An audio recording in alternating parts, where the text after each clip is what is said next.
Hello, this is a bit of a different video today. I'm going to talk about one book, and that book is A Little Life.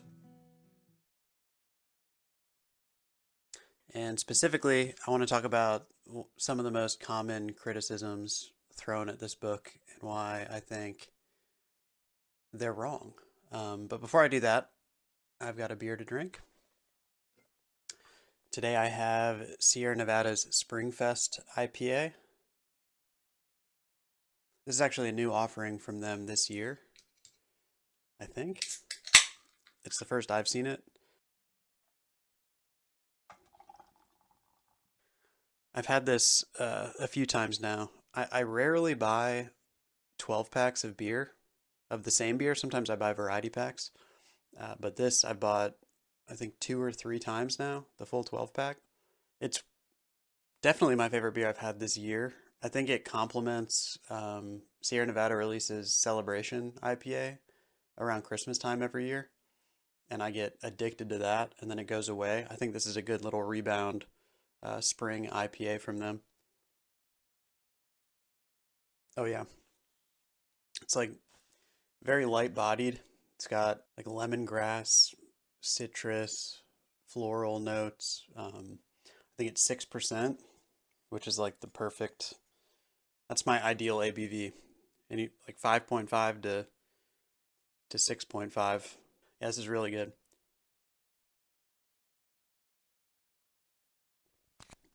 Okay, to A Little Life.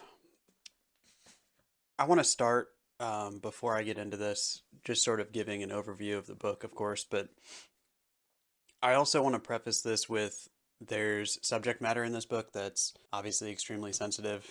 I've heard it described as an exploration of trauma. I think that's a fair description. I think that's my favorite description of the book. And in that, there's obviously heavy topics around self-harm and abuse, all kinds of abuse. I'm saying that and prefacing that by saying if you're someone sensitive to that, not only would I like not recommend reading this book, I totally understand having like a negative outlook on this book. But that being said, A Little Life follows 4 friends in New York City. We've got Jude St. Francis, who is studying law, and he has, I guess we'll say, mental health issues, and he's also has a physical disability where he has these bouts of pain in his legs that are like completely debilitating. Like he can't walk. It's agonizing. And we don't know when we first meet Jude where that, like, it's very vague why he has that and where it came from. So we've got Jude. He's the central point of the book and of this group of friends. We've also got his roommate Willem, who is a actor and the closest to Jude. That being said, like when we meet them, you can tell he doesn't know much about Jude or his past. Jude's sort of like a black box, like no one can really get anything out of him. And then the 2 other friends are Malcolm, who is an architect, and JB, who is an artist. We get all kinds of stories from each of their lives and how they sort of intertwine, but again, the focal point is Jude and all of their relationships to Jude, and we learn more and more about Jude's past, and especially his trauma. There's characters outside of the 4 main characters. There's Andy, who is my favorite character of the book. This is Jude's doctor, but it sort of becomes his friend. It's the only doctor he trusts with everything, specifically the sort of self-harm stuff. There's also Harold and Julia. Harold is a professor in Jude's life that sort of becomes a mentor and a father figure, and then Julia is sort of that maternal figure and Harold's wife. Now, this book has sort of entered into that category of book that there's certain books that make it to the mainstream and become sort of household names and they become sort of memes. Like I'm thinking of Infinite Jest and A Little Life. It shows up in pop culture here and there. Just this past week on SNL, one of the characters in one of the sketches, it was like a sensitive boy sketch or something, and he was holding a copy of A Little Life. So people have heard of this book. There's also my first exposure to it was there were all these videos on YouTube and TikTok of people like crying reading it publicly. like on the train and stuff. It's divisive. People either absolutely love it or they hate it, and the people that hate it are very loud about it. If you go to any post about this book and go into the comments, you'll probably see some of the criticisms I'm going to be talking about today. All that being said, I don't think this book is for everybody. I don't think it's for a lot of people. And I think it's fine to have books that aren't for you. I would say if you don't like reading about trauma, then don't read this book. Just like if you don't like horror, I wouldn't recommend most of Stephen King's catalog. Or if you don't like romance, don't read Emily Henry. I say that because I see so much of the criticism of this book is the intention of the book. It's criticism of the descriptive sort of trauma, and it makes me scratch my head because it's like, then don't read this. Did you not know what this was about? Like, if you read the back of the book, you can kind of tell what you're getting yourself into. So, getting into the three most common critiques of this book that I've seen, the first one is a phrase that I see over and over again in reviews on Goodreads and Fable and Storygraph and on YouTube comments, and it's this term trauma porn, which bothers me for so many reasons. One of which is like I don't even necessarily know what that means. What I think it means is like it's trauma for the sake of trauma. It's cheap and it's not there's no depth to it or purpose behind it. It's just for the sake of evoking emotions when really like that's not the case at all because this book is trying to get at not only like the trauma itself but what it does, its impact on a person's life and their self-worth and there's layers to it that this book explores outside of just descriptions of the act itself. That exists in this book, and I don't know if I'd use the word excessive, but it's detailed and graphic, and I wouldn't read it if you're sensitive to that. You're not gonna like it. But yeah, it's almost like this book wouldn't have the impact it has if it wasn't for those detailed descriptions, and if it wasn't so excessive in the way it details out the trauma and the self harm and the abuse. There's a phrase in sort of romance or smut books called closed door. I don't don't ask me how I know this, but it's basically it differentiates the different romance novels. Like there's romance novels, I don't know if they call it open door, but romance novels that are closed door means it like leads up to like the good stuff, so to speak, and then it time jumps and you don't actually get the detailed description of the dirty stuff, the smut. If this book was closed door when it comes to trauma, which is a weird parallel to draw, but I hope I'm making sense. Like if it was like Jude went into the bathroom with a razor blade and then it time jumped to like Jude woke up the next day, it's like you're missing something there. And I think what you're missing is you're there with Jude. Excessively you're there with him.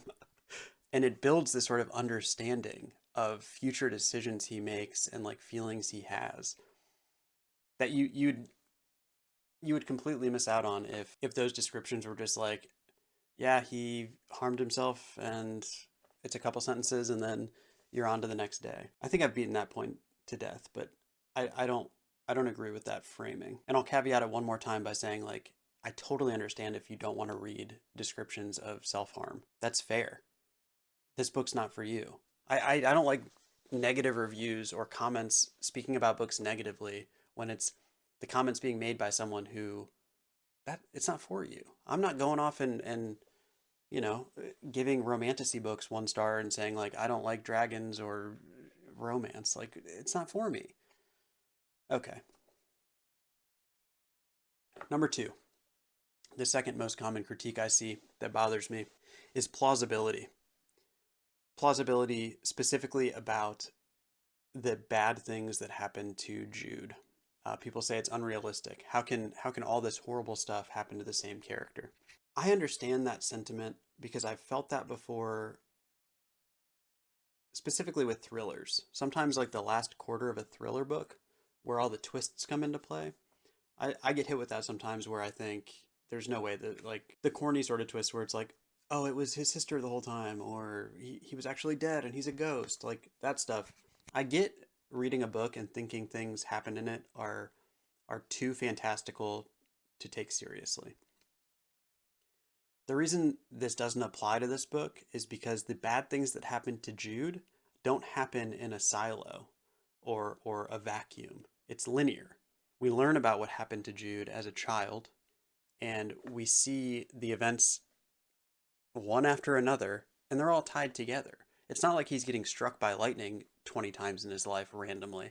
And I'll talk about this without giving away spoilers, and you'll know what I'm talking about if you've read the book. But if you go back to like the initial trauma that Jude faces as a kid, it happens at a place by people where this happens. This is not uncommon in our world, in reality. And next, when he leaves that place with a person who trying to stay spoiler free, he leaves that place with a person who categorically would do what, like, would abuse children, or not would always, obviously, but I'm talking about priests. Whatever. That's not a spoiler. And then you have these years of abuse after that, where I won't go into detail about, but once Jude is finally sort of free, so to speak, of anyone controlling him, he's had so many years of experiencing something that he views the world differently. He interacts with the world differently. He's changed at a core level. He views himself differently. It's not like you can go through trauma like that and then it's like, wow, that was crazy that all that happened. I guess I'm going to go to college and have a normal relationship and get married and have kids and live a normal, like, that's sort of part of the core of what this book's about, is that progression and the impact trauma has on a person. My ultimate point is that it's all tied together. I don't think it's implausible. It's a lot. But also, on top of all of that, this is a fiction book. Like, what are we talking about? Anyway, I will say one caveat. Something does happen towards the latter half of the book that is completely standalone. I think it's the only bad thing that happens to Jude that's completely incidental. Like, it's a singular event. It's not caused by or related to anything else. So I'll give you that. But everything else is like the experiences speak to the trauma and his image of himself and the situations he decides to put himself in because of the trauma he's faced, right? And the decisions, the way that impacts his decision making and his self-worth and his what he thinks his options are. So it feels belittling to say, like, there's no way all that could happen to him. It's like it's linear. Getting worked up. The third and final critique I see is, and I'm treading into this lightly because these are muddy waters and I'm ignorant and I don't know what I'm talking about. So I could be wrong about this, but this is my opinion. People say this book glorifies self-harm.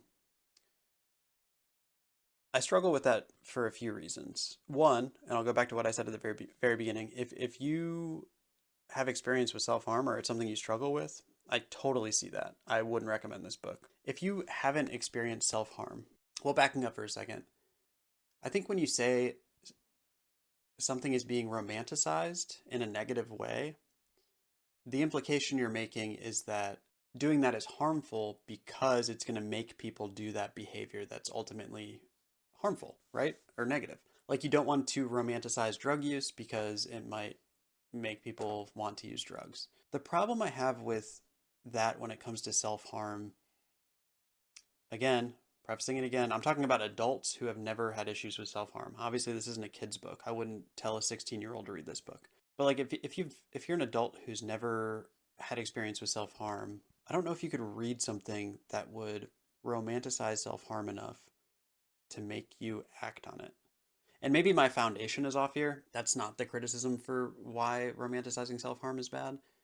But to me, like, what this book does is it describes self-harm from every possible perspective and like aspect possible. Like, it, from the person doing it, from a visual perspective, from a mental perspective, what they're thinking leading up to it, how it feels, what they do afterwards, the practical elements of like where they're putting stuff, like And then the third person element where it's like all these friends who see Jude harming himself and like how they handle it. Obviously that can be triggering for a lot of people, but when you're saying romanticizing self-harm, even if you have pages, which this book does, a very descriptive text on a person harming themselves, even if it's from their perspective and it is positive in the sense that like it's relieving something for them, the perspective is from a sick person. So like to read that, I, I don't know why that would be bad. Again, I don't know who could read this book in a healthy state of mind and think, wow, what Jude is doing, I want to do that. Like that there's bigger issues going on there. I wouldn't blame the author or the work for that. I said I was only going to talk about three, but I just remembered a fourth piece of criticism I keep seeing, and it has to do with therapy. There's an element of therapy in this book, and it when I see people talk about it, they also tie it to interviews that the author has done because apparently the author has a sort of spicy perspective on therapy that people don't love. I don't care about that. I'm fine with separating the art from the artist. Like I'm gonna I haven't watched the interviews where she's talked about therapy. Um, I can tell you from the perspective of the book, it presents therapy in a way that doesn't work for Jude, and I feel like that's where a lot of people's criticism is focused on. There's an element of hopelessness in this book. Like you can reach a point of trauma where there is no going back, and there's nothing that could help you, including therapy. And I think people don't like that because it sends the wrong message. My issue, and I find it hard to defend this because again, I could be wrong, but like I think that's true. I think that people can experience enough trauma to where therapy will not help them. Now, people hear that or read this book and think the message is like, don't go to therapy and therapy doesn't help. I don't think that was her intention. I don't know her. I didn't watch the interviews, but I imagine it's more about a level of trauma that like isn't experienced by most people. It's a unique, deep. It's a book. It's a fiction book about like the most trauma a person can endure, and what that does and what that means. I understand, and this is why I wasn't even going to talk about this. I understand the feedback of that is a dangerous path to go down or a dangerous message to put out there. Now that I'm talking through it, so I won't defend that piece of feedback. But I don't. I it's hard to walk away from this book thinking like having a negative perspective on therapy. I don't know how that could be a takeaway. So yeah, I think that's what I've got. Cheers to a little life.